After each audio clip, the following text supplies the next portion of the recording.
सुशीला कोइराला राजनैतिक परिवार त्यसमाथि पनि मुलुकका प्रथम जननिर्वाचित प्रधानमन्त्री बीपी कोइरालाकी श्रीमती। श्रीमान, जेठाजु र 2 देवर गरी उनको परिवारका 4 सदस्य मुलुकको कार्यकारी प्रधानमन्त्री भए। तर कोइराला परिवारकी बुहारी सुशीलाले राजनीतिमा कहिल्यै हस्तक्षेप गरिनन्। बरु आफूलाई चासो रहेको नृत्य कलामा रमाइन्। राजा महेन्द्रको निम्ता समेत अस्वीकार गरेर नृत्य कार्यक्रममा सहभागी भइन्। कैयौं किशोरीलाई नृत्य सिकाइन्। तर एउटा नृत्य स्कुल खोल्ने उनको धोको भने जीवनकालमा पूरा हुन पाएन। सुशीलाको मृत्यु पश्चात पनातिनीलाई कला सङ्गीत सिकाउने स्कुल नभेटेपछि नातिनी बुहारी युलियाले सुशीला आर्ट एकाडेमी खोलेर उनको सपना पूरा गरेकी छन्। The whole story behind opening Sushila Arts Academy goes back to when my daughter was born. When my daughter was born, right now she's 12 years old, but then she was only 1 year old. And I was traveling around. I was in Kazakhstan. I'm actually from Kazakhstan. And I took her to the theater to see a children's theater play. She loved it so much. She climbed on stage. She was enjoying it so much. So I felt in Kazakhstan. So I felt when I come back to Nepal, because I live with my husband in Nepal, obviously, I need to look for places for my daughter. She needs to do theater, she needs to do piano, she needs to do dance, you know.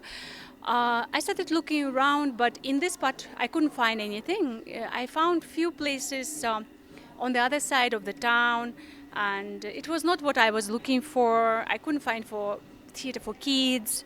And then I came to my mother-in-law and I said, we have to start something because it's so important. We have to start an arts academy which can accommodate small kids, which can accommodate professionals. We have to promote the arts. It's very important. And she fully came on board. The family fully came on board. They helped me create this arts academy. We launched it, and since then we unstoppably doing everything to promote the arts. When me and my husband decided to get married, Sushilama was alive.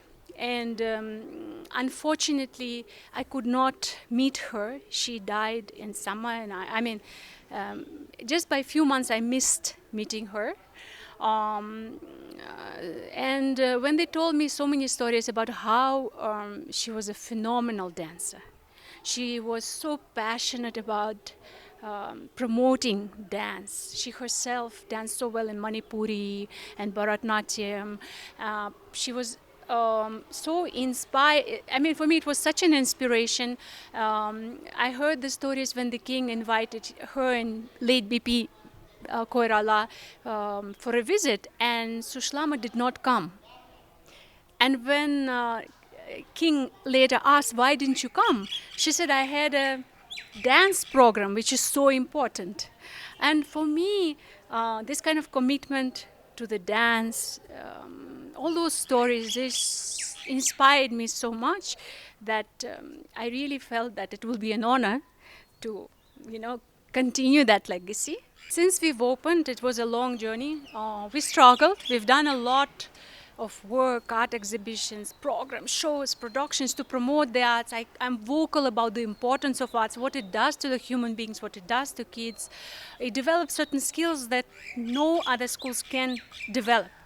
As the founder of Sushila Arts Academy, I believe in the classical education.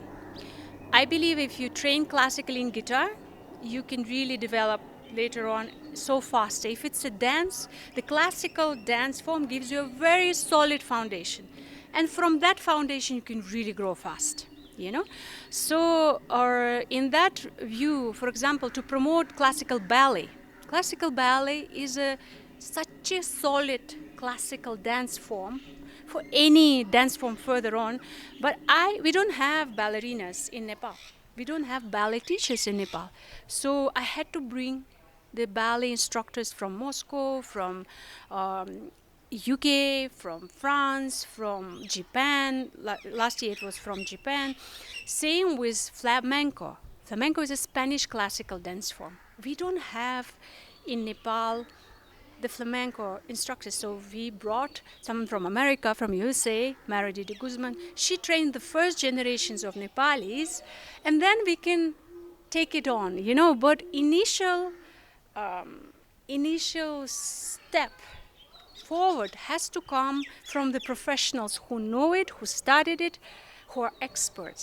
मैले 5 वर्ष भयो Sushila arts एकाडेमीमा सिकेको म पहिला चाहिँ contemporary गर्थेँ अनि after SC मैले चाहिँ कम्पनी मेम्बरमा जोइन गरेँ अनि ब्याले गर्न थालेँ म चाहिँ पहिला बच्चादेखि नै डान्स गर्न प्यासन थिएँ अनि त्यसपछि चाहिँ एउटा दिदी मार्फत मैले थाहा पाएँ कि यहाँ स्कलरसिप छ भनेर सुरुमा चाहिँ म पियानोमा आएको थिएँ अनि पियानोमा त्यतिखेर स्कलरसिप थिएन and then I joined contemporary dance अनि त्यसपछि चाहिँ मैले ब्याले गर्न थालेँ म चाहिँ डान्सर बन्न चाहन्थेँ मोर फ्युचरमा पनि अनि मैले चाहिँ यहाँ आएर अलिक टेक्निकल कुराहरूमा मोटिभेसनहरू पाएँ यहाँ आएर अनि डान्सर बन्न चाहन्छु म 10th सम्म मैले साइन्स लिएर पढेको मान्छे 12th मा नि मैले like I want to become a scientist होइन अब ल डान्समा छिरे 11th मा स्कुलमा फङ्सन गर्दाखेरि त्यो साथीहरूले उक्साइदियो ल नर्मल डान्स सिकौँ न भने देन सडनली म सरहरूलाई कन्टेम्पोरेरी ब्याले इन्डियामा गरेको देख्दाखेरि चाहिँ आई वाज सक्ड कि केटीहरूले मात्रै गर्ने मेरो के थियो भने कन्टेम्पोरेरी ब्याले केटीहरूले मात्रै गर्छ त्यहाँ हल्लिने होइन केटाहरूको त हिपहप मात्रै हुन्छ भन्ने थियो अनि त्यसपछि बिस्तारै बिस्तारै कन्टेम्पोरेरीमा घुस्दै जाँदा ब्यालेमा इन्भल्भ हुँदै जाँदाखेरि एकदम त्यो भित्रबाट नि यो डान्सले कस्तो गर्छ भने एकदम खाली गरिदिन्छ क्या एकदम प्योर बनाइदिन्छ कि like we can't think anything like केही सोच्नै भएन अब डान्स गर्दाखेरि बाहिरको सोच्न थाल्यो भने स्टेप मिस्टेक हुन्छ त्यही भएर प्योर हुनु पऱ्यो अब त्यहीँ फोकस हुँदाखेरि पुरै ब्ल्याङ्क हुँदो रहेछ कि लाइक एउटा त्यो भन्छ नि नथिङ लाइक एन्ड के नथिङ के देयर इज नथिङ भन्ने हुन्छ नि त्यही फिल हुन्छ कि अनि त्यसले नै मलाई अब यसैप्रति ढालिदियो कि म यहाँ किन अड्डियो भने टाइम लाग्छ क्या जे कुरालाई पनि टाइम लाग्छ हामीले खाना बनाउनलाई इभन टाइम लाग्छ नि त अब मलाई त्यही बेला अड्डायो क्या मैले बुझेर यहाँ अड्डिएँ क्या होइन अब यो मलाई मन लाग्यो छोडेर म जान सक्छु कि तर आई नो टाइम लाग्छ तर यहाँबाट प्योर आइरहेछ कि मैले आफ्नो जर्नीलाई लाइक सिक्दै गइरहेको छु मैले त्यस्तो केही प्लानिङ बनाएको छैन किनकि कल्का किसै पता जे नै हुनसक्छ नि त अहिले कोरोनाले गर्दा यत्रो फाँक भइसक्यो हाम्रो होइन पुरा प्लानिङ प्लटिङ सब गइसक्यो त्यही भएर अहिले चाहिँ मैले के सोचेछु भने जस्ट सिक्ने हो सिक्दा सिक्दा वेमा जे आउँदै जान्छ त्यसलाई अचिभ गर्दै जाने हो होइन अनि मेन काम चाहिँ मेरो के हो भने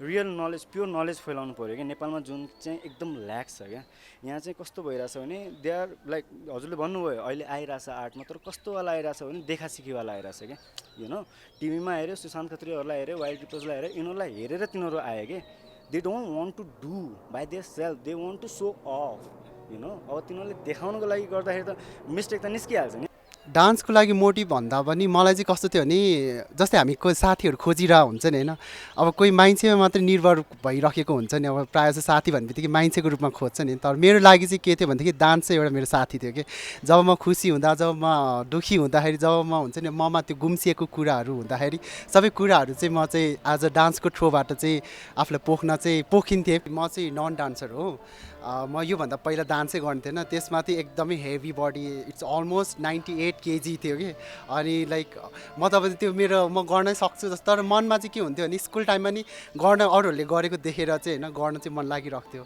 तर जब आफूले गर्ने बेलामा चाहिँ गर्न खोज्दाखेरि आफ्नो बडीले नि नजाने थियो होइन अनि मलाई चाहिँ फेरि कन्टेम्पोरेरी चाहिँ गर्नु मन पर्थ्यो कि कन्टेम्पोरेरी चाहिँ जुन त्यो एकदमै त्यो स्लो मोसन स्किटहरूमा हुन्छ नि पुरै त्यो पोखिएर लाइक त्यो इमोसनसँगै त्यो आफ्नो बडीहरू वेभ गरेर हुन्छ होइन सो त्यसले गर्दाखेरि चाहिँ मलाई चाहिँ त्योसँग चाहिँ गर्न चाहिँ लाइक यहाँनिर चाहिँ अलि राम्रो छ भनेर चाहिँ मैले थाहा पाएर चाहिँ अनि साथीहरूको त्यो थ्रोबाट चाहिँ म यहाँ सुशीला आर्ट्स एकाडेमीमा चाहिँ आएँ